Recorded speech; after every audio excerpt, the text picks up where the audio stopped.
Growing up in a Boston suburb during the 80s was rough. I came up in a neighborhood that was rife with shady activity. It was the kind of place that changed when the sun went down. Sketchy streets and arterial alleyways that looked sinister when shrouded in darkness. My dad was an introverted workaholic, and the subsequent loneliness driving my mom to the bottle. I was rebellious, angry, and without income. It was the perfect storm. Naturally, I fell into petty crime.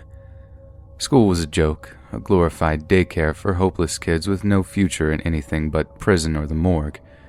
We were extremely disrespectful to the faculty. On more than one occasion, a member of the teaching staff was assaulted by a student, but there was one teacher who seemed to be an exception. He was someone who the kids never talked back to, someone who had that natural air of authority about him. His name was Mr. Metzger.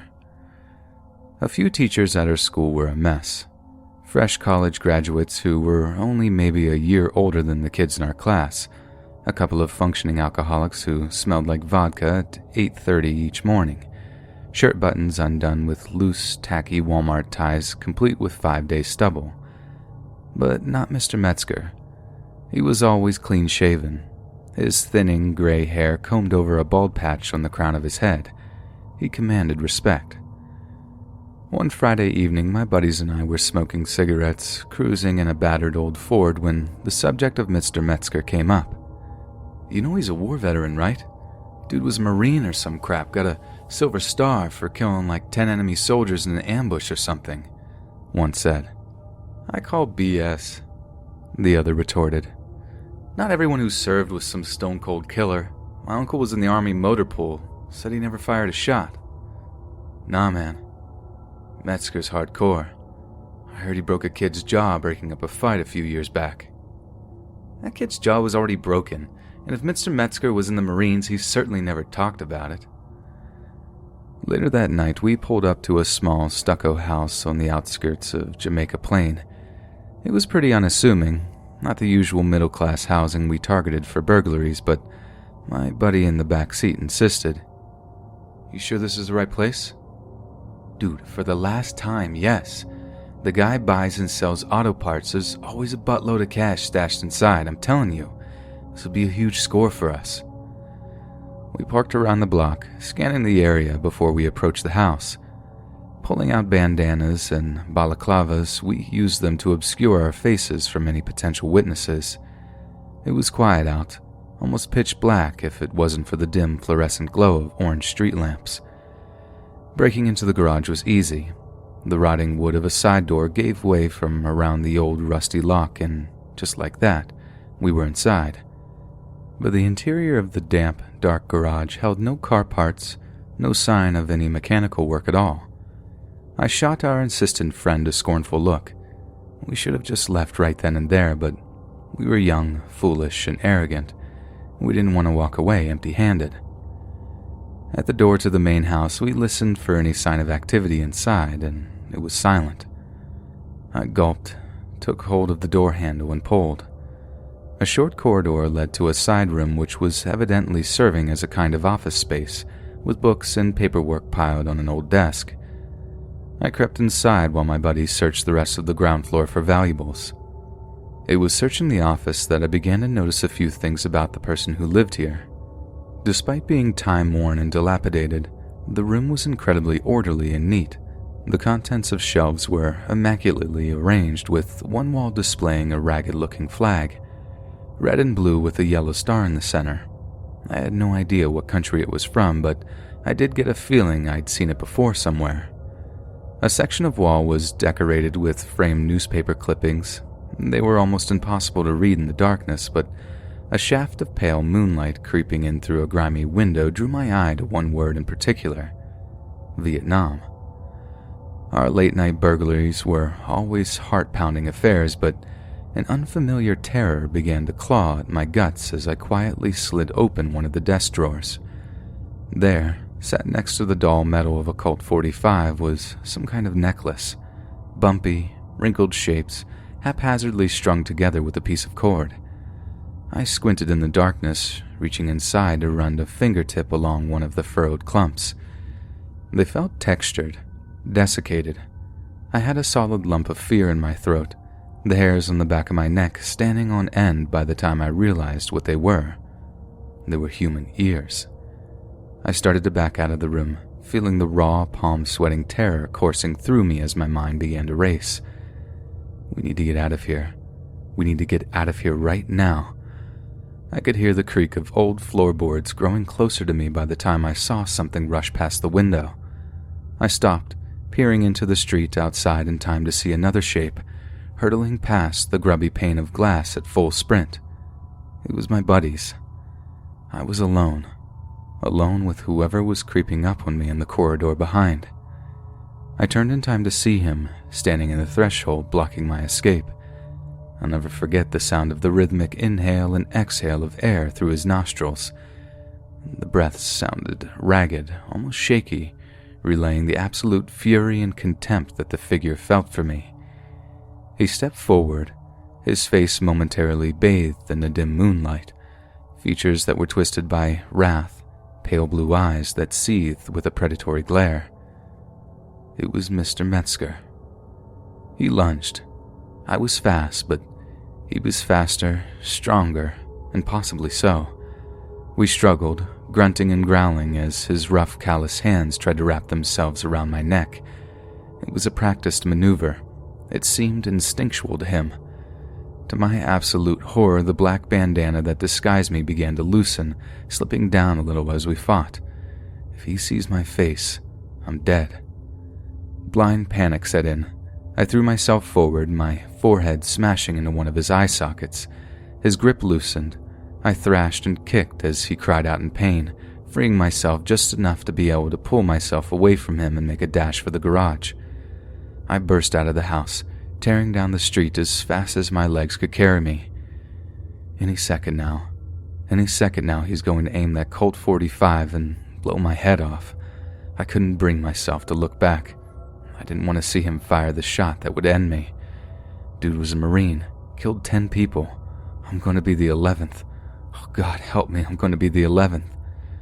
But the shot never came.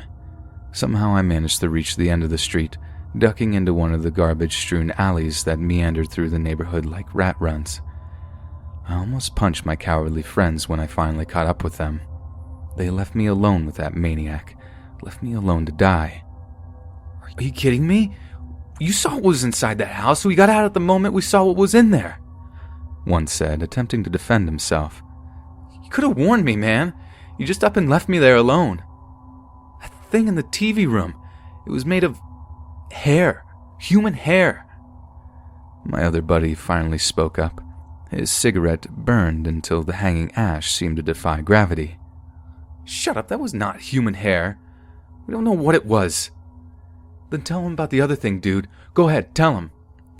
My other buddies sounded almost distraught at this point. I don't want to talk about that. It almost sounded childlike, his cynicism and bravado stripped away. They never did talk about what they saw. The botched burglary was never mentioned again. I dropped out of high school shortly after, following my buddies deeper into a life of criminality until an arrest for grand theft got me 6 months in prison. After my release, I turned my life around.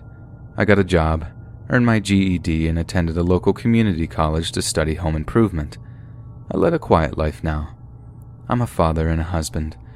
I eat my wife's cooking, I watch the Red Sox, I go to bed at 11. I'm a different person now. But just last week in the Home Depot over near Southie, I thought I recognized an elderly man shuffling among the aisles. I followed curiously for a minute or two, keeping my distance until the man turned and locked eyes with me. I know you, he said, unsmiling. You're one of my old high school students. Yeah, JB High, class 86. You taught history, right? I felt that old familiar dread permeating my guts. That's right, he said, his cold blue eyes studying me intently. You look like you landed on your feet. Not bad for a dropout. Yeah, I got myself together in the end. Teenagers, right? I forced a weak smile. Right. a solemn look on his face as his tone dropped a little. Everyone deserves a second chance, even if they did bad things in their youth. There was a weight behind his words. My palms grew damp against the plastic push bar of the cart. "Well, nice seeing you again, Mr. Metzger. I'm kind of amazed you even recognized me," I said, beginning to wheel my cart away, trying to hide my anxiety. "Oh," he replied, an almost wolfish grin on his withered old face as I saw the same predatory glare in his eyes that I did 30 years ago. I never forget a face.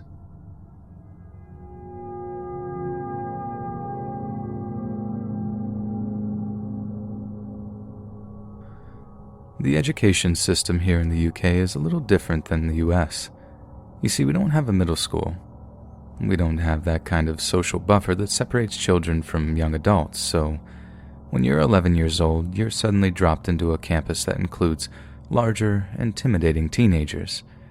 As bad as it sounds, leaving the nurturing environment of primary school and entering the unforgiving, hormone-saturated world of secondary school is daunting to say the least. Granted, I was quite a shy child, but seeing all these spotty-faced, deep-voiced, hairy miscreants dragging their knuckles through the corridors, it was terrifying. They were like monsters.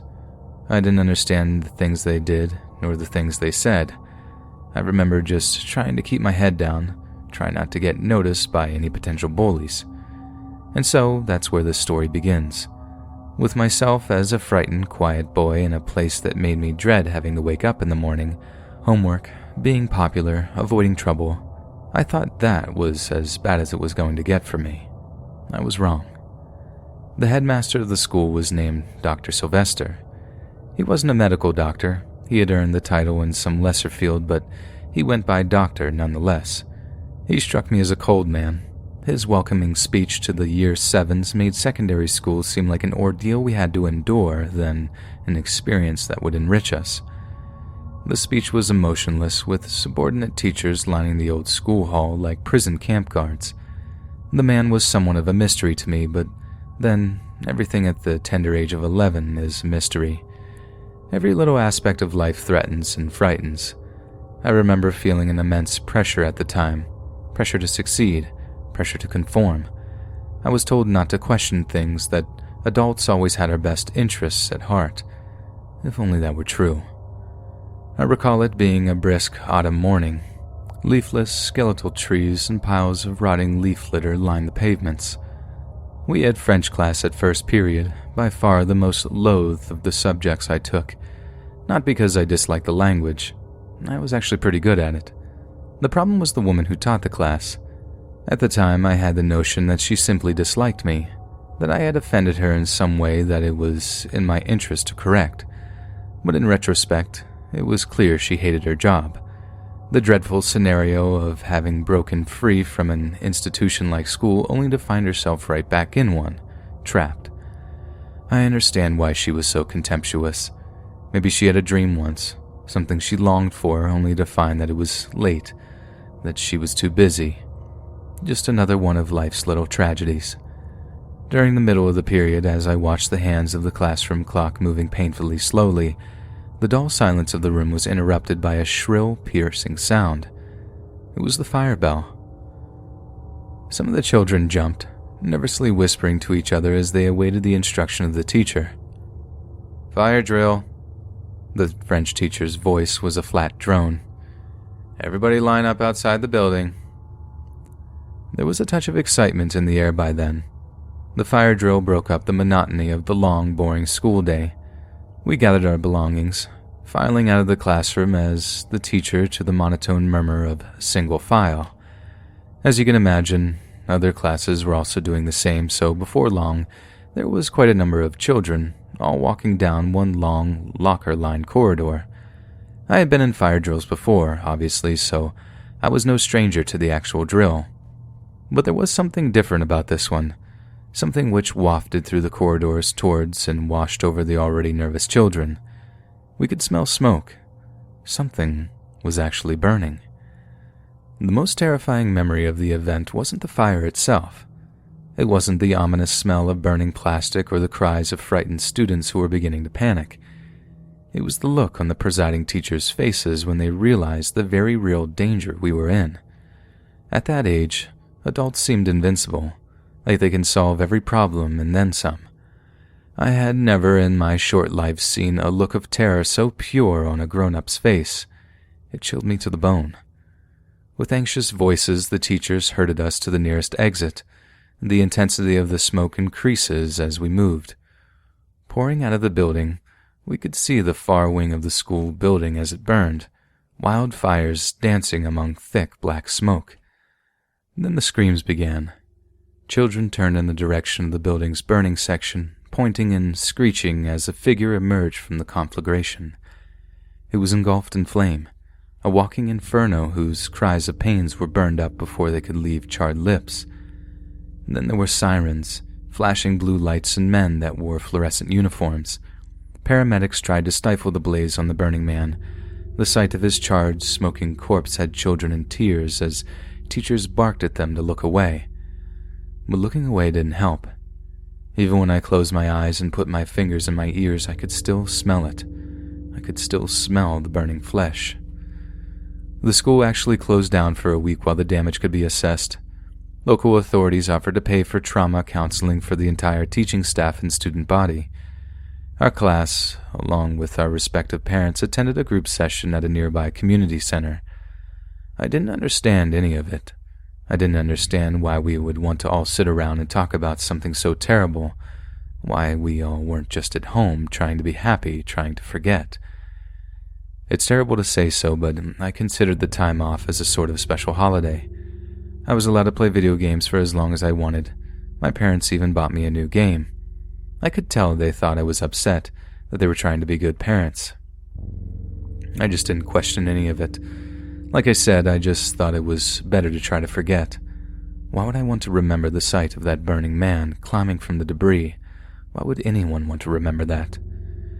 After a few days, the school sent a letter out to all the families involved. The cause of the fire was said to be an electrical fault, a freak surge that shorted a kitchen power outlet and set fire to a broken refrigerator. However, I did notice something about my parents around that time. When I was out of the room, I would hear them talking in hushed tones. They were discussing something they didn't want me to hear, something secret. I was a curious kid, sure, but I had no desire to eavesdrop. I was acutely aware that there were things in the world I really didn't want to know about. Some things are better left as secrets. It took 10 years for the truth to come out. One evening, whilst sitting down for a home-cooked family meal, we started to discuss my school days. It was nothing in particular at first, but somehow the subject of the fire came up. Just a passing comment, nothing shocking or abrasive, yet my parents reacted rather strangely.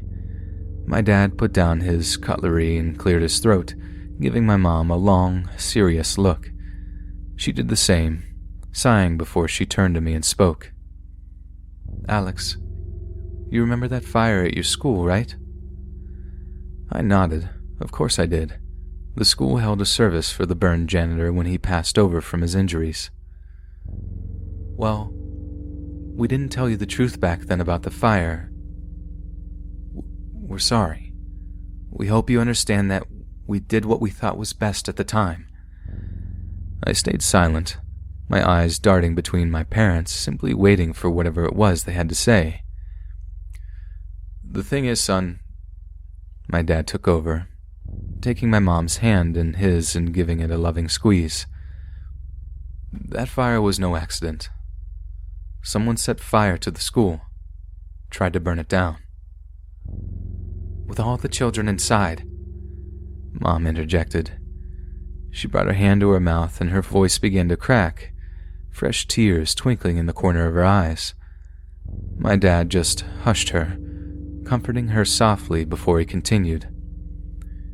"You see, Mr. Sylvester, the head teacher, that wasn't his name at all. Before then, he had never held a teaching position in his life. His name was Bernard Lee. Bernard Lee began an affair with a woman and wanted to escape his family. He wanted a new life. He wanted a clean slate.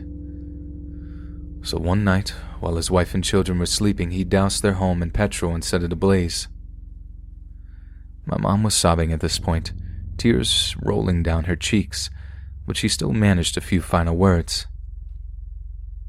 But unlike you, son, who were so lucky to have, those children never escaped. They never escaped. We all broke down at this point, embracing as a family, counting our blessings that my class was able to escape from a similar fate as those poor, unwanted children of Bernard Lee. Later on in life, shortly before I actually decided to commit this piece of memory to paper, I thought back to that time in my life when I was young and frightened, when everything was so big and scary, when the vast possibility of life terrified instead of inspired, when I thought I was walking among monsters. How could I have possibly known back then that I was right?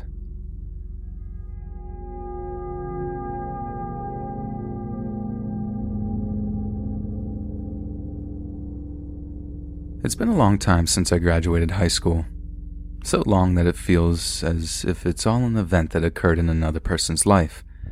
It feels like something that I read about or imagined, something illusory that I've inserted myself into. They say the human body replaces all its living cells every 7 years, so I suppose that physically I am a different person than the one that existed a decade ago. But the final conversation I had with an old history teacher, Mr. Cole, is one that feels like it occurred just yesterday.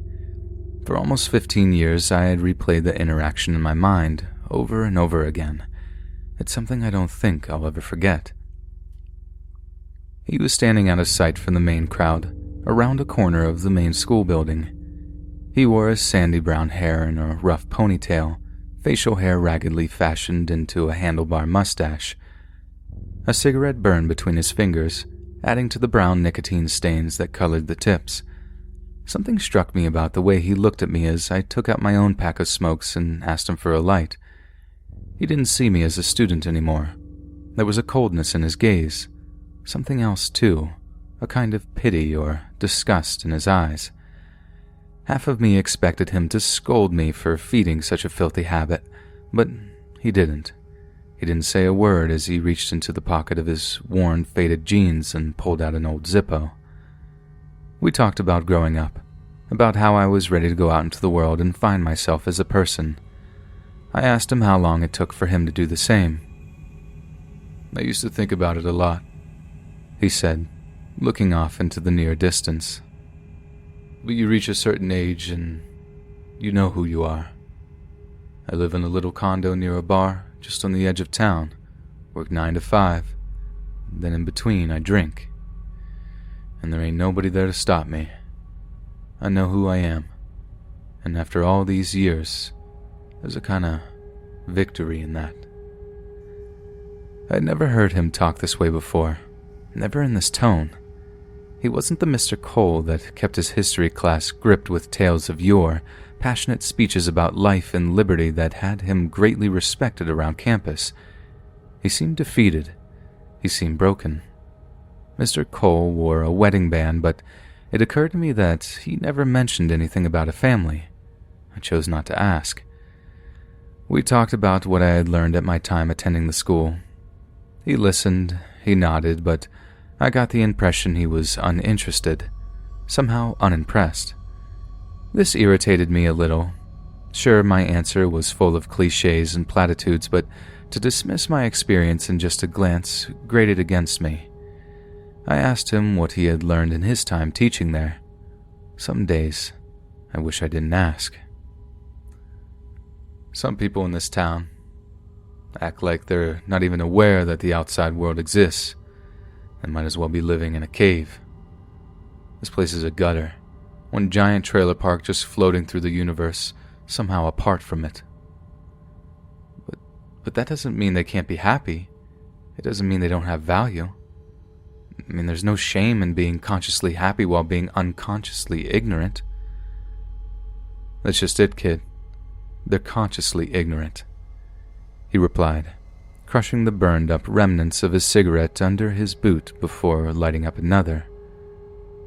I think human consciousness is a tragic mistake in the history of our evolution." He let the thoughts sink in, and he took in a lungful of smoke, exhaling lazily as his gaze remained pinned to the distant horizon. "We became too sentient, too self-aware. Whatever drives the universe forced the creation of an element's separation from itself. We humans are creatures that have no right to exist by natural law. We are things that operate under the false pretenses of having a self.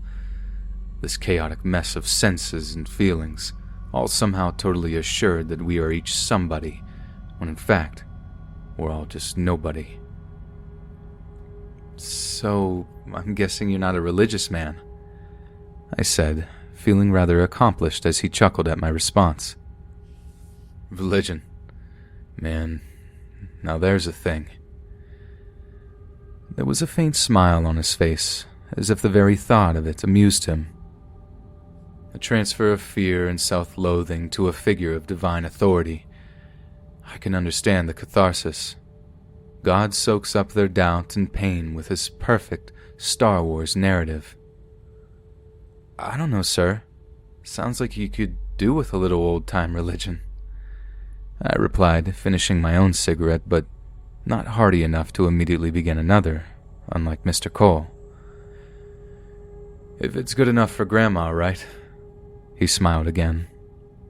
"At least I'm not rushing towards a cosmic stop sign." It was about this time that I confessed to Mr. Cole that I was shocked to hear him talk this way, that nothing about his classes indicated he had such a pessimistic worldview. I was building up to the question, but he gave me a look which said that he knew well what I was about to ask. "You want to know what made me this way, right?" he asked with that same faint smile on his withered lips. "A lot of people want to know that. I'm mostly telling to buzz off, but you..." He cut himself for a moment, shaking his head with that look of pity and disgust in his eyes. "My wife, God rest her soul. She and I, well, we lost our daughter when she was real young." All the emotion seemed to drain out of him while he spoke. He was clinical in his confession. "I think about her every so often, my daughter, and what she was spared. During the better moments, I feel sort of grateful for it. Doctor said she didn't feel a thing, that the drunk driver sent her straight into a coma. And after a few weeks of sleepless, tear-stained nights, somewhere in that dark room she was locked in, she slipped off into another, deeper kind of sleep." I'm sorry." It was all I could think to say. He heard my voice quiver with sadness. "Nah, don't be. It's a beautiful way to go out. Painless, happy, innocent. Trouble with dying later is that it's too late. The damage is done." He had an odd way of reassuring me. "You want kids?" he asked. I shrugged. I had never really given it any thought. "Don't," he responded, almost contemptuously. "I think of how arrogant and cruel it is to force a soul out from the ether into this sack of rotting flesh, to condemn a life to walk blindly in this meat grinder.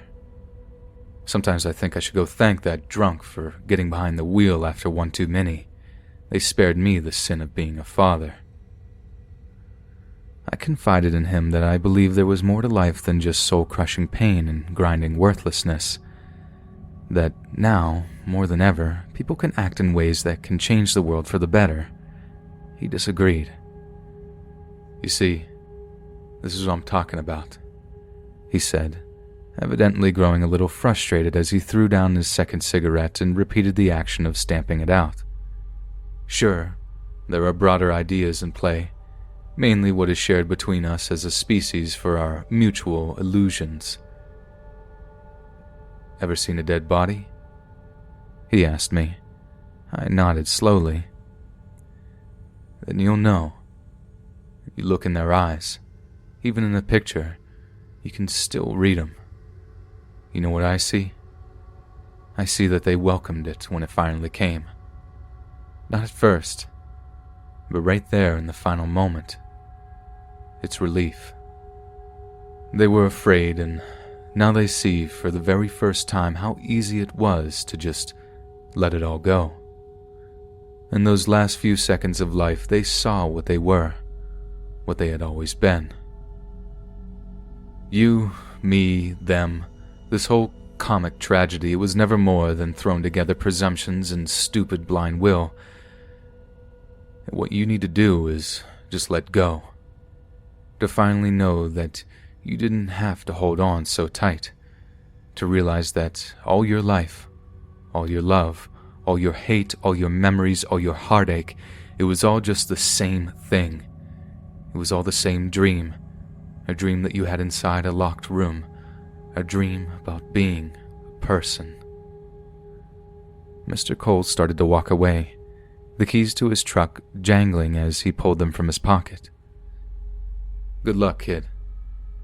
You're gonna need it. I moved out of town, out to a coastal city where the people aren't like those stuck in small Arizona towns. Sometimes I think Mr. Cole was wrong, that there's a brighter side to existence that he neglected to touch upon.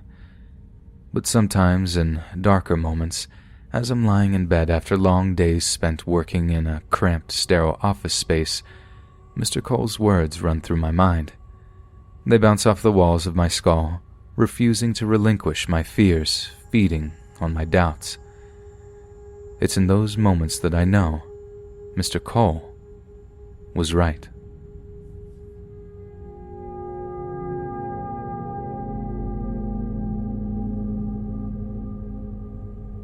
Mr. Schwenko was the toughest teacher in our high school. He was a 6-foot-something bear of a man who marched around campus with a look on his face that even the most unruly of students found daunting. Having emigrated from Eastern Europe after the collapse of the old Soviet Union, he spoke with a heavy accent, but his English was perfect. He taught physics in an emotionless, sterile manner. On his bad days, his tone of his voice could be described as a bark. One day, during an unusually interesting class, Mr. Schwenko was going over the different types of radiation that existed. A studious pupil in the front row raised a hand to ask him how he knew so much about the subject. I did some work for a power plant on my home country, he replied dryly, turning to the chalkboard and beginning a crudely drawn diagram. One of the jocks, who was known for being somewhat of a bully, made a comment about how it was probably the one that blew up. Mr. Shevchenko's chalk stick snapped. The hand that gripped the broken piece trembled as he lowered it to his side. With an audible sigh, the teacher turned back around, his eyes fixed on the disrespectful bully. Have you ever seen your friends die? Mr. Schwenko asked softly. It was the first time any of us had ever heard him talk in a way that didn't make us flinch. But somehow, his tone was even more frightening than before. The jock didn't respond. I asked you a question, boy. The jock remained silent. His cheeks turned a shade of crimson as Mr. Schwenko's beady brown eyes bore into him. With the same flat facial expression, the furious teacher walked towards the classroom's door. The room shifted as he locked it. New lesson today. Close your books. Mr. Schwenko, sir? A nervous-looking girl in glasses raised her hand. She was unable to hide the raw fear in her voice. I don't feel Shut up, girl. You thank the boy with the big mouth later. This is a collective punishment. Mr. Schwenko hissed, taking a seat at his desk. We waited, the tension thick in the air as we dreaded to think what Mr. Schwenko had in store for us. We'd never seen him as angry as he was now. Some people even said they'd smelled alcohol in his breath some days. I felt a knot of fear in my guts as I pictured the morbid newspaper headlines that might follow the next day. The most important time of life happened before any of you were even born, Mr. Schwenko began. It was the 25th of April, 1986, the day the entire world ended for my town. I had recently returned from Moscow after studying nuclear physics at the university there. I was glad to be home. It was the start of a new life for me. I had a girlfriend. I hoped to marry once I found work. Pripyat was a beautiful place. Forests nearby, streams for fishing. We were happy there. That evening was warm with a clear, cloudless sky. Above Pripyat was a ceiling of stars, a blanket of celestial bodies that you could lose yourself in for hours. But that same night, an accident that occurred near our town changed my life forever. An accident that occurred at... I knew what he was going to say before he said it. The words were on my lips before he even uttered them. The Chernobyl nuclear power plant. There was a saying in my homeland: we pretend to work and the government pretends to pay us. The class could see the sadness in our teacher's eyes as he spoke. It was like that back then. Communism had destroyed people's desire to better themselves. Years of incompetence and corruption meant that there was a design flaw in one of the new reactors. When the safety test began, the reactor was like a loaded gun, just waiting to go off. So when the control rods were removed to raise power again... He calmly looked over to the disrespectful jock, narrowing his eyes as he leaned into his desk. Boom! Mr. Shvenko's roar sent the jock reeling in his seat. The rest of our class didn't fare too well either. We were gripped, hanging on to our teacher's every word. But what no one knew, thanks to years of error and cover-up, was that there was a fatal flaw in the reactor design that made it unstable at low power levels. As power levels were lowered in preparation for the test, they dropped too low, and the reactor ground to a halt. Meanwhile, unseen, a dangerous hotspot was building deep in the reactor. 2 huge explosions that shook the earth beneath our feet. Every man, woman, and child in Pripyat heard the bangs. But we had no idea what it was. Some of the off-duty workers feared the worst, but none of us could have fathomed that what was about to unfold was the worst nuclear disaster in history. I felt the shockwave as I looked towards at the power station. A pillar of smoke rose up in the clear night sky, and though the inky blackness of the night, I made out twinkles of flame in the distance. Some of the people in my apartment block thought war had broken out. Then myself and the people of Pripyat watched in awe and terror as the huge stream of ionizing radiation shot into the heavens, lighting up the night with a hideous blue glow. We thought the world was ending. For us, it certainly was. People were terrified beyond belief, but I must admit, I found myself smiling as I looked out into the night. It was titanic, like looking at the face of God, a gargantuan mass of pure energy. It was beautiful. The melancholic look never left Mr. Shvenko's eyes, even if a small, nostalgic grin did curl his lips. But that was only the start of it. What came after, both as a result of the accident and of the government's mishandling of it, was much more horrific. The teacher never took his eyes off the jock, as if every single word was directed at him. It must have been torturous. It certainly was for the rest of us. We were forced to listen, and we had no escape. Did you know that they bust a troupe of entertainers to keep some of the nearer villagers calm as they died of radiation poisoning? Let me describe to you one such performance. Mr. Shvenko began, relishing the disturbed looks on our faces. A beautiful ballerina, dancing her final dance. Strands of her blonde hair floated to the floor as she twirled. I saw blood leaking from her nostrils, down her cheeks as it seeped from her ears. When she finished, the children ran to her with flowers, their hair and teeth already starting to fall out. The generator stalled, and for several months we were plunged into darkness. To my complete and utter horror, I saw the flowers and the children glowing in the dark. There were a few gasps around the room. One of the girls in the back row was sobbing quietly into a sleeve of her sweater. The cleanup involved the work of 30,000 people, continued the teacher. There are less people in this town. Think of that. 30,000 people. They called them liquidators, a disgusting euphemism coined by a man too cowardly to call them what they were, the condemned. Do you know what it's like, boy? Have you had to look a friend in the eye and tell him to walk towards his own painful death? Schwenko growled towards the jock. You looked at me like you would have no problem, as long as it would have saved your own skin.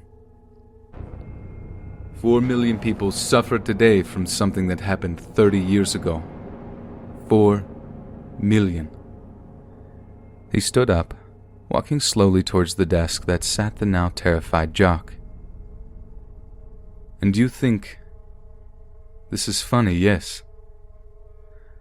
The jock shook his head violently, still too terrified to speak. His eyes begged for mercy. Yes, you laughed. You think that seeing children being burned from the inside out, dying the most painful death imaginable, never knowing why or how they were being murdered by something they couldn't even see. You think this is a joke, don't you? No, sir. Mr. Schwenko towered over the boy's desk, eyes wide and full of fury. We waited for him to snap, for him to beat the life out of this kid, but he just turned, walked towards the door, and unlocked it.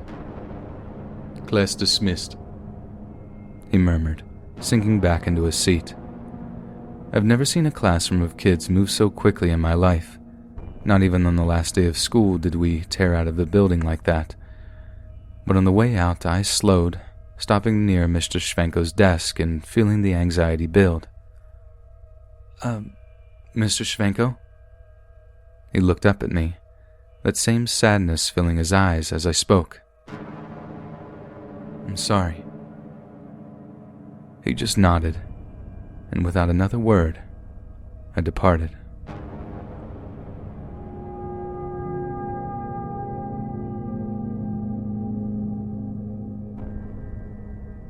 I went to a good high school, one nestled in a leafy green suburb. It was selective, exclusive, and we rarely had any trouble among the students. The PTA's idea of drama was if two moms brought the same cake to a bake sale. Scandal just wasn't a word in our lexicon. But I do remember one event that caused shockwaves among the parents and teachers, one that had terrified parents up in arms about how such a strange and worrying occurrence was even allowed to unfold. Good morning, class. A strange silence fell over the classroom. The man who'd just walked in the room wasn't our regular teacher.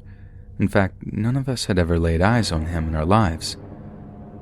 You can call me Mr. Witzbold. I am to be your substitute teacher for the next 2 hours. Mr. Witzbold said, writing his name in big block capitals on the chalkboard. He was well-groomed, but there was something off about him, like he possessed only an appearance of dapperness, like there was something deeply wrong below the surface. Today we'll be studying a little biology, perhaps the most fascinating of all the sciences. Mr. Witzbold, sir? A studious-looking boy in the front row raised his hand. This is English class, shouldn't we? The boy cut himself off, lowering his hand nervously as the teacher stared unblinkingly at him. He didn't say a word, but we all felt the weight of that stare crush the talkative young student.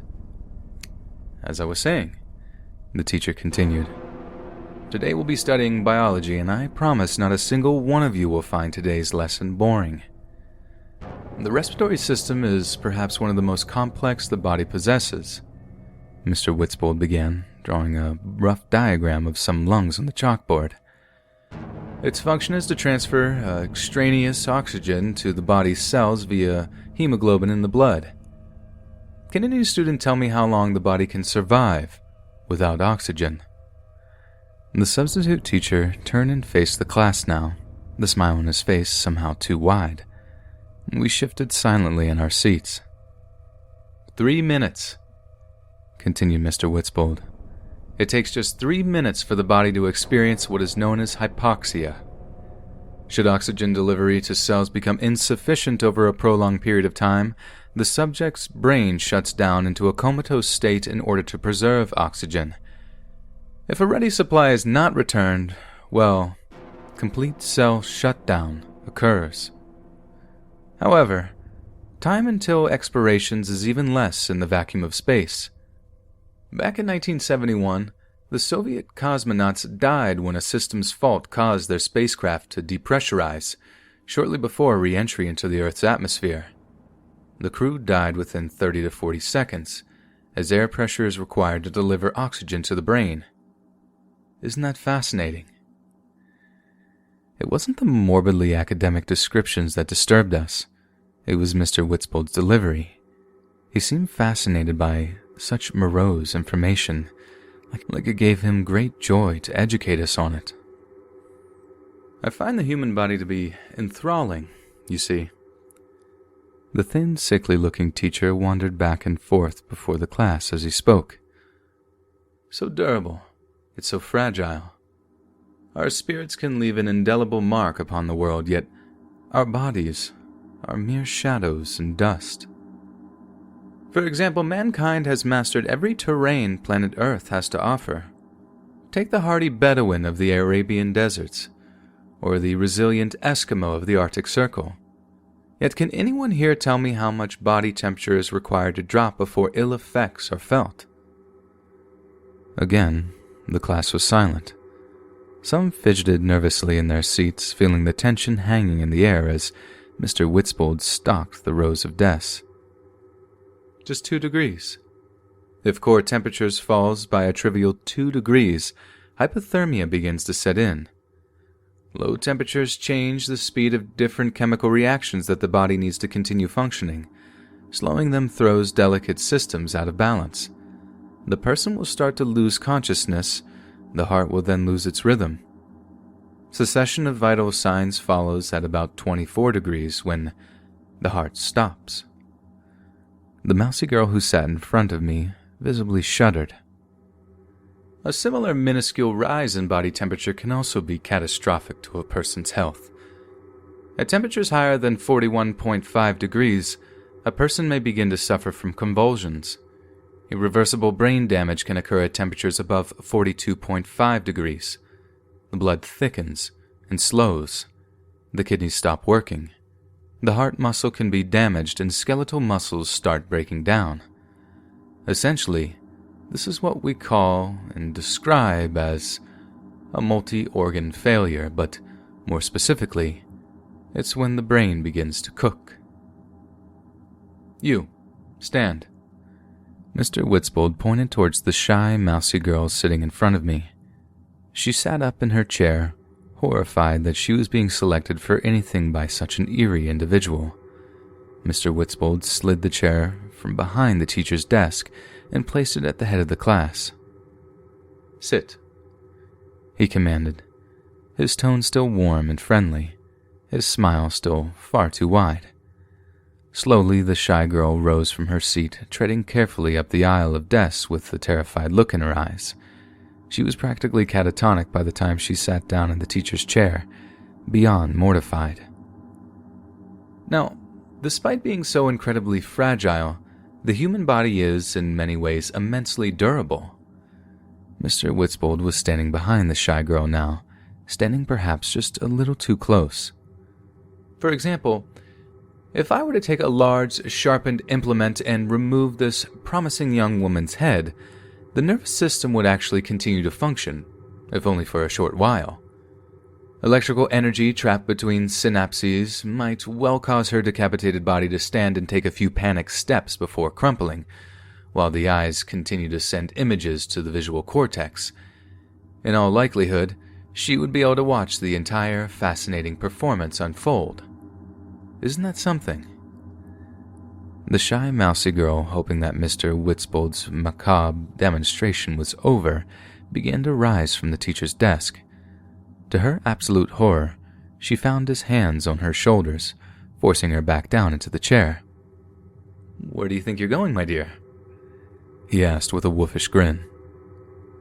I'm not done with you yet. Now, those of you that think decapitation to be a particularly grim form of demise, I must inform you that you're sadly mistaken.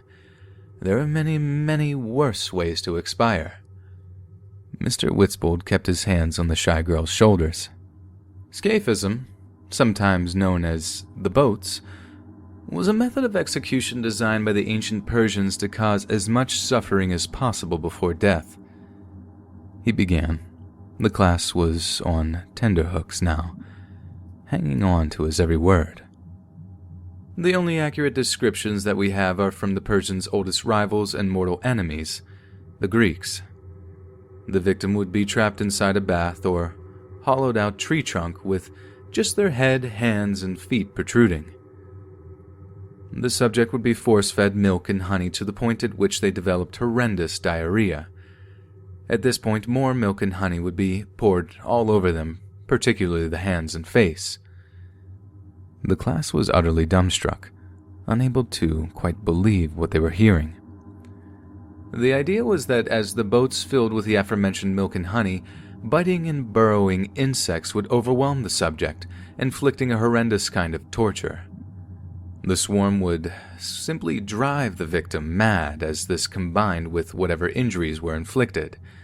The torture was dragged out for as long as possible, but death would eventually come as a result of dehydration, starvation, exhaustion, and septic shock. Just as Mr. Witzbold was launching into another horrific description of expiration, the period bell sounded. At first, some of the class was too scared to move.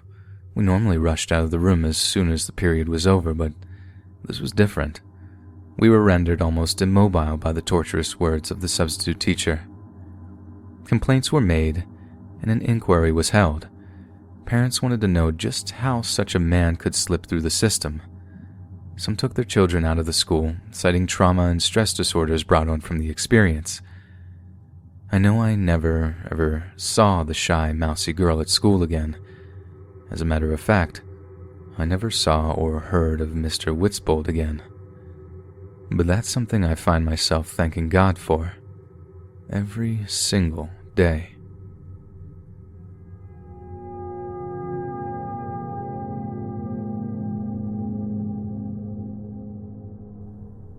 Scotland is an old and wild place. It's there that the unstoppable expansion of the mighty Roman Empire was halted firmly in its tracks.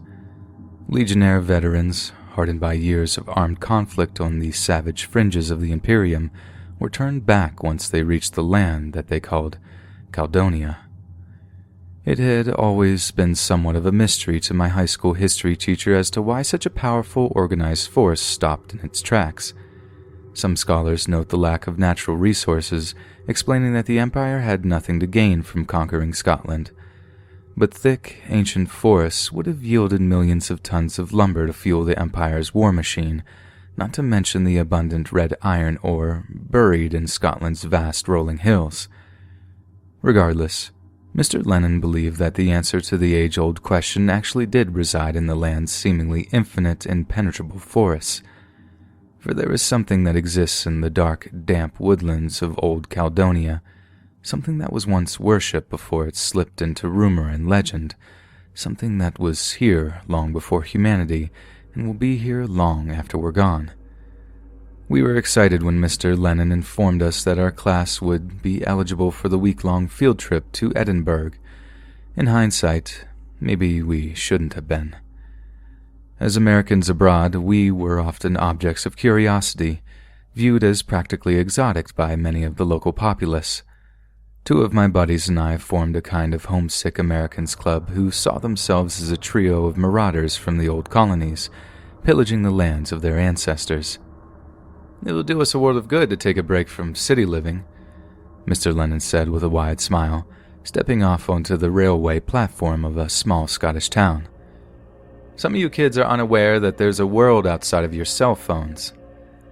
We were headed for a place known as Maybe Forest, a few 100 square miles of lakes, hills, and woodland with only a handful of trails to divide it up. It was a chill October morning as our group of 20 or so students made the short hike out of town, paying no mind to the locals who eyed us suspiciously from grubby window panes. Not even a half hour had passed, but already I was regretting having packed so much in my backpack. The straps dug into my shoulders so hard it felt like they were cutting off circulation. I had to rest my thumbs under them just to keep the ache at bay. Naturally, it was a great relief when Mr. Lennon called a 5-minute break. I had never been so relieved to be off my feet. The autumn sun was in afternoon decline as we continued to trudge along the narrow country lanes. The strain of lugging my heavy pack had beads of sweat forming on my brow, a dull ache now present in my shoulders and feet. It had been hours since we'd seen any cars or people, and it was beginning to show in our environment. Foliage at the sides of the road grew progressively untamed, dry stone walls crumbling as twisting vines began to reclaim what was once mankind's. We were getting pretty tired at this point. We'd been walking along all morning, and it didn't seem like we were getting any closer to the actual forest. The narrow country lanes, flanked on each side by wildly overgrown hedgerows, were beginning to look all identical. As frustration grew, some of the students began to argue over which route we should have taken. After an entire day's worth of walking, we had finally reached the end of the road. The tarmac was cracked and weathered. Grass sprouted through the tiny fissures in the surface.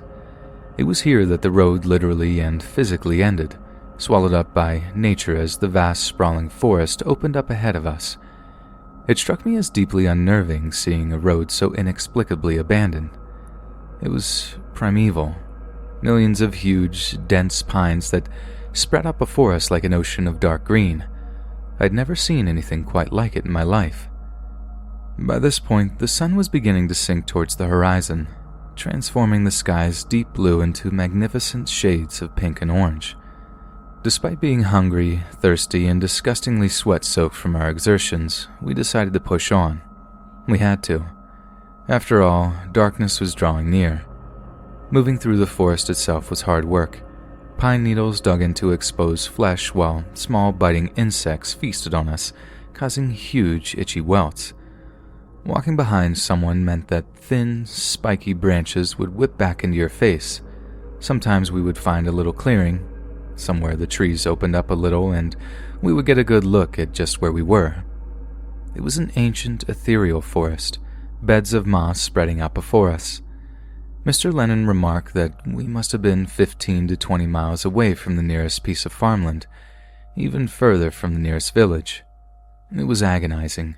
Even the country boys were beginning to complain, so upon reaching the first real clearing in the thick pines, we began to set up camp. The gorgeous golden sunset had become a ceiling of twinkling stars. We organized our camp, opting for a meager dinner of packed sandwiches. We were worn out. Hacking our way through the pines had left us well and truly fatigued, but this place was beautiful. It was untouched. Or so we thought. It started that night. A thunderous noise echoed through the trees around us, something that broke the ominous stillness of the death-saturated clearing. A deep, otherworldly howl, unlike anything I had ever heard before or since, assaulted my ears. I felt nauseous with fear, like I might regurgitate my measly breakfast all over the forest floor. As the roar died down and that horrible silence returned once again, we could hear the rustling of pines, the crunching of dry twigs and pine needles in the near distance. Something was coming for us. Students screamed and cried, hiding away in their sleeping bags or just plain panicking. A buddy of mine came rushing up to me, a look of pure terror in his eyes. "Mr. Lennon is gone. I tried looking for him, but I can't find him anywhere. We need to find Mr. Lennon." We ran blindly through the pines as stray branches and bramble thorns scratched and sliced any exposed flesh. Exhaustion didn't seem to be a factor anymore. Neither was the weight of our backpacks.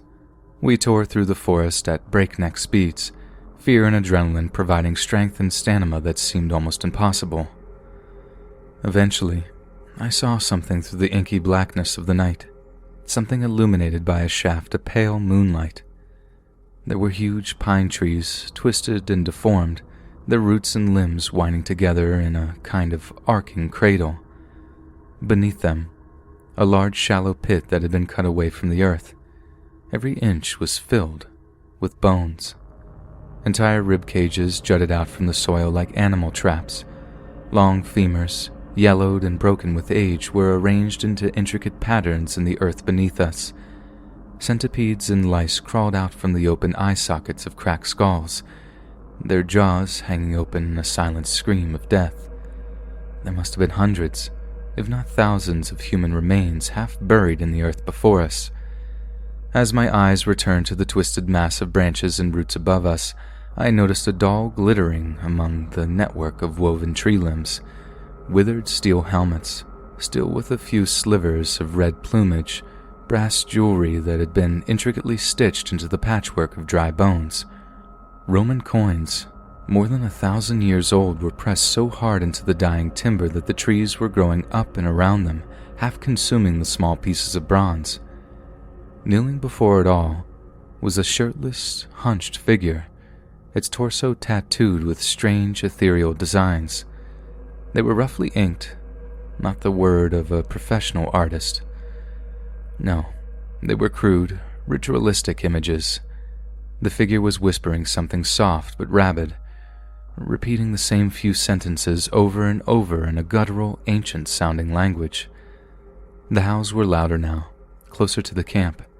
The thing was circling the students like hunters surrounding their quarry, iron-willed patience the only thing preventing them from commencing the slaughter. In absolute terror, I crept closer towards the prostrate figure, instantly recognizing who it was when I saw their face. It was Mr. Lennon. He was praying. "Mr. Lennon!" I roared, taking him by the bare shoulder and trying to shake him from his trance. "Mr. Lennon, sir! We need your help, please, I'm begging you. Please, just help us." I was so scared that I could feel tears forming in my eyes, my voice cracking with the insanity of the situation unfolding around us. "Sir, wake up!" I smacked Mr. Lennon around the side of his head, finally freeing him from his daze. He flinched violently, coming to and looking around as if he'd forgotten where he was. As he did so, the house subsided. He stood there, the silence descending back around us, still panting from our terrified exertions. No one ever talked about the incident in the woods, or how it was that such a terrifying experience ended as quickly as it began. Some of the students who returned from the Scotland trip were treated for symptoms of post-traumatic stress, but they could never bring themselves to talk about the night that had them suffering so terribly. Nor did anyone discuss how Mr. Lennon's mysterious actions that night had undoubtedly saved us from a fate worse than death. But I hadn't forgotten, and I'll never forget. Mr. Lennon saved our souls that night, and we can never repay him for it.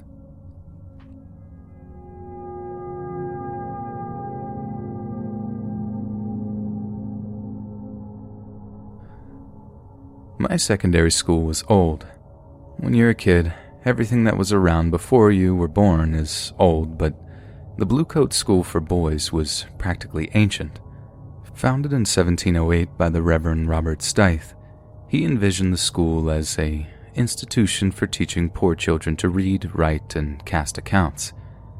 Constructed from huge sandstone blocks with neoclassical Georgian masonry, the school stands in stark contrast to the modern cityscape that sprung up around it. Passing the entrance exam and attending the school was as exhilarating as it was intimidating. Discipline was harsh, but the benefits were many. The feeling I got whenever I walked into the old Gothic-looking library building was magical. It was a place at a time. The smell of old books and wood varnish made me feel like I was privy to all kinds of ancient secrets, forbidden knowledge fit only for the eyes of the intellectually elite. It was perusing the time-worn shelves that I came across the book known as The King in Yellow. It stood out among the dusty leather bindings thanks to its mustard yellow cover. Sliding the old tome out from its snug space on the shelf, I opened it to be greeted by a strange, pale yellow symbol on the inside. I had to squint at first, straining my eyes to make out just what the odd sign was, turning the page as my head began to hurt. The printed text overleaf was tiny, so small that I could barely read it. This made my headache even worse. I closed the book, rubbed my eyes, then placed it inside my bag for later perusal. The next day, as my English literature class was coming to an end and the pupils were filing out of the room, I approached the teacher's desk. Mr. Brady was younger than most of the teaching staff and had always cut an approachable figure. "Sir, have you ever heard of a book called The King in Yellow?" I asked, picking my fingernails nervously as his demeanor changed dramatically. Mr. Brady froze, slowly looking up from the paper he was marking. "Why do you ask, Martin?" He tried to sound calm and collected. I sensed he was anything but. "Well, I was looking online at a few—" "Martin," he interrupted sternly. "Have you found a copy of this book?" No, sir." I lied, sensing there was some kind of trouble afoot. I had taken the book from the library without permission, after all. "Martin, listen to me carefully. If you find a copy of this book, you must inform me immediately. Is that clear?" "Sir, I was just immediately," he replied, giving me a look that chills my spine even to this day. I kept the book a secret for the next week, occasionally opening it and attempting to read the tiny cryptic text. Each time the same dull headache would return, forcing me to cease reading. I decided to stay late after school one night, devoting time to properly trying to decipher the book's contents. In an almost empty library, I found a quiet, sheltered corner closed off by huge oaken bookshelves. With trepidation, I took out the mustard yellow tome, opening it to a random page before straining my eyes to read the text. It was laid out like poetry, strange stanzas that made my skull feel like it might rupture at any moment. Strange is the night where black stars rise, and strange moons circle through the skies, but stranger still is lost Carcosa. I was trembling. My eyes felt swollen in their sockets. I wasn't just reading the book. The book felt like it was reading me. I got up, leaving the book on the table and stumbling out of the library so clumsily that I drew the ire of the bespectacled librarian. I rushed to a nearby bathroom, locking myself in a stall, and with my hands gripping the filthy porcelain bowl, I vomited so hard it made my nose bleed. Shuddering and spitting out the foul taste on my mouth, I finally managed to rise myself up, clean myself off, and return to the library. Yet as I turned the corner into the little nook I had previously occupied, my blood turned to ice. The book was gone. That was July of 2004. Just a few weeks later, on July 25th, a blue-coat pupil named Mark Blackwell arrived home after spending time alone in a nearby park. His father was sitting in the family TV room relaxing after dinner. Mark went to the family's garage, took a claw hammer from a toolkit that his father owned, then walked into the TV room. Mark's father didn't even look up before he was struck on the back of the head with the blunt end of the hammer. The son he raised for 18 years proceeded to bludgeon and stab his own father so heavily that the police originally thought that the wounds were caused by gunshots. As Mark finished mutilating his father, his mother returned home and walked in on the grisly scene. Mark was waiting for her. She would need to be identified by her dental records. There was only one other pupil in the library the night I lost the King in Yellow. That pupil was Mark Blackwell. The following year, I completed my end-of-school exams, attending a celebratory event that signaled the end of our formal education. It was a happy time. The tragic incident involving Mark Blackwell had slipped into the back of everyone's mind. As the celebrations subsided, parents and pupils began to depart school grounds. I too approached the school gates only to be greeted by the figure of Mr. Brady, smoking a cigarette as he stared off into space. "Mr. Brady, sir." I approached him, ready to unburden myself of the truth. I wanted to talk to you about the book." "You found it?" "I know," he replied solemnly. I had no idea that—" "I know. No one does. He took a deep drag of his cigarette, not once making eye contact with me. I paused for a moment, lost for words in the grim silence that surrounded us. "What will you do now?" I asked. "Continue to do what I've spent my life doing. Search for that book." "And when you find it?" He didn't reply. He simply stamped out the smoldering tobacco after dropping the butt into the dirt and walked out of Blue Coat School for Boys, forever. I've never, ever told anyone this story. I've never felt the need to. But earlier this month I received some news that brought the memories of these terrible events rushing back to me. My old English teacher, Mr. Brady, had died. Upon learning that he ended his own life, I contacted the police investigators charged with inquiring into the circumstances of his departure. Although they were not entirely at liberty to disclose information on the inquiry, a kindly female detective was generous with what she had learned when I informed her that I was a former student of Mr. Brady. Her tone dropped when I asked if Mr. Brady had made an index of the books in his possession at the time of his death. With a nervous voice, she responded in the affirmative. I asked her if any of the books in this index were missing when Mr. Brady's body was recovered. Again, she answered in the affirmative. What was the name of the missing book? There was a pause as the detective consulted her case notes, a pause that seemed to last an eternity as I waited with grim expectation for the words I knew were going to be spoken. "The King in Yellow," she said. With trembling hands, I hung up.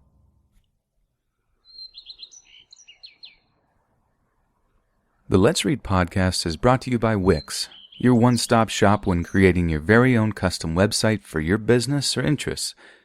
I've been wanting to create a website for my podcast and YouTube channel for some time, where I can aggregate all of my utilities in one website, and Wix is helping me accomplish this. As I'm developing my website, some of the coolest features of the site include the most technologically advanced website building platform available in that Wix Code is creation without limits. You can build a professional website any way you want, use sophisticated technology to build advanced web applications, build robust websites and web apps, set up databases and content-rich sites without coding, collect and store content and user info, use Wix Code APIs and JavaScript to control your site's functionality, no HTML or CSS necessary, create dynamic pages, set up a single design style, create hundreds of pages and update content in a click. Easily create application forms, quizzes, review sections, and more. Used to collect user info. Everything is SEO compatible, which is amazing. Start with a blank slate and design your website in any layout you want. Push the limits of web design. Built to look beautiful, intuitive to use. Advanced features to look stunning. Set the image quality and sharpness of your photos. You have a true sense of freedom in that you can create your design to your lifestyle. Add advanced design features like video backgrounds, image galleries. This powerful all-in-one platform includes unlimited fonts, design effects, HD videos, grids and layouts, code capabilities, and media galleries. Get an all-in-one business solution to grow your online presence. As millions of businesses begin to use Wix to create their websites, you can instantly connect your customers, manage all interactions in one place, use advanced business features, automate your work, boost productivity, built-in task management and reminder tools, manage your workflow and meet your deadlines. Add chat to send real-time messages, build customer relationships, create and send pricing options to users, start taking payments online, and set up multiple payment options. Use advanced design features to tell your story online.